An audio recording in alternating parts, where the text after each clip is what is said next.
আলহামদুলিল্লাহ, সিলেট জেলা গোলাপগঞ্জ থানাধীন ৫ নং বুদেদার ইউপির ২ নং ওয়ার্ডের ঐতিহ্যবাহী সামাজিক সংগঠন অ্যাক্টিভ ডেভেলপমেন্ট অর্গানাইজেশনের উদ্যোগে আজ বিহানীবাজার রোডের একাংশের সবিলপুর আওয়াই বাণীগ্রাম হাজিপুর রোডের দীর্ঘদিন থেকে অবহেলিত হওয়ার জন্য অ্যাক্টিভ ডেভেলপমেন্ট অর্গানাইজেশনের পক্ষ থেকে আজ রাস্তা সংস্কারের উদ্যোগ নিয়ে নেওয়া হয়েছে। দেশ ও প্রবাসে যে যেখান থেকে দেখছেন সবাইকে মুবারকবাদ জানাচ্ছি। যার যার অবস্থান থেকে আমাদেরকে সহযোগিতা করবেন। আমাদের মাঝে এসে উপস্থিত আছেন অ্যাক্টিভ ডেভেলপমেন্ট অর্গানাইজেশনের সম্মানিত সভাপতি জনাব আলী আকবর সাহেব। আমাদের মাঝে উপস্থিত আছেন অ্যাক্টিভ ডেভেলপমেন্ট অর্গানাইজেশনের উপদেষ্টা মণ্ডলের সদস্য আলহাজ শামসুদ্দিন সাহেব। উপস্থিত আছেন অ্যাক্টিভ ডেভেলপমেন্ট অর্গানাইজেশনের অর্থ সম্পাদক জনাব আলী আহমদ সাহেব।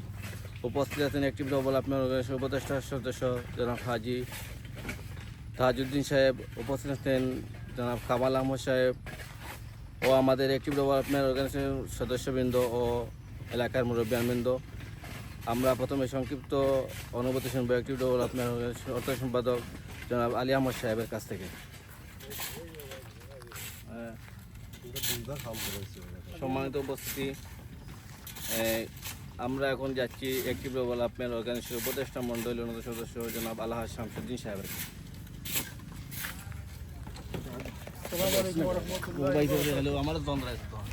আপনারা যে যেখান থেকে দেখরা আপনারা জানেন আজিপুর গেট থেকে নিরাপত্তার পর্যন্ত রাস্তাটা বেরিয়ে যার কারণে এখানে আরও সুদৃষ্টি থাকে না। বিদায় ওই গ্রামের অ্যাক্টিভ ডেভেলপমেন্ট অর্গানাইজেশনের মাধ্যমে এই তৃতীয়বার কাজ চলে। আর বর্তমান দেশের যে অবস্থা, কোন দিন যে কাজ হবে এটাও আমরা জানি না।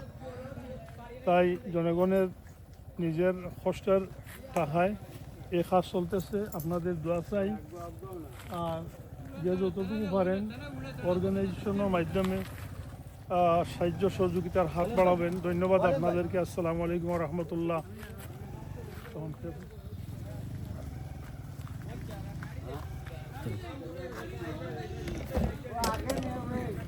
গাড়ি নিবার লাগি তো কামও করি যাবে।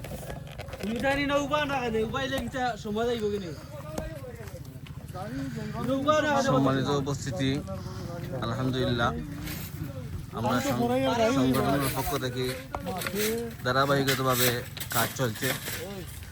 আজকে থেকে কাজ শুরু হয়েছে। আপনারা দেখতে পাচ্ছেন আমাদের একটি বড় একটি ট্রাক আসছে। ট্রাকের মাধ্যমে আমাদের দায়িত্বশীল বৃন্দরা কাজ কীভাবে হচ্ছে তারা অনুমান করছেন।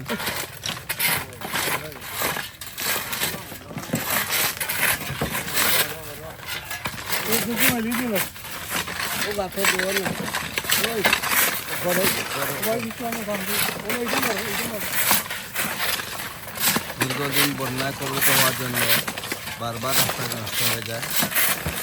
আবারও তৃতীয়ত সংস্কারের কাজ করতেছে। সবাইকে ধন্যবাদ জানিয়ে এখন আমাদের আসসালামু আলাইকুম।